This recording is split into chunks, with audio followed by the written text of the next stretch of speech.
Kā izveidot savienojumu ar Wi-Fi tīklu? Vietkases ekrānā pavelciet uz leju ekrāna augšējo joslu un nospiediet uz 3 punkti ikonas.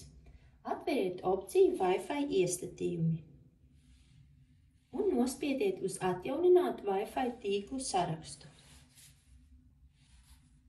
Izvēlieties nepieciešamo Wi-Fi tīklu no saraksta un ievadiet tīkla paroli.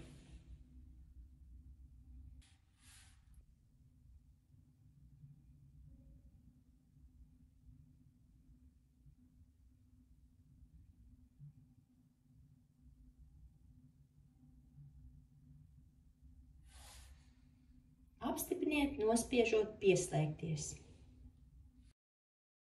Savienojums ir izveidots. Par veiksmīgi izveidotu savienojumu ar Wi-Fi tīklu liecina Wi-Fi simbols loga augšējā labajā stūrī.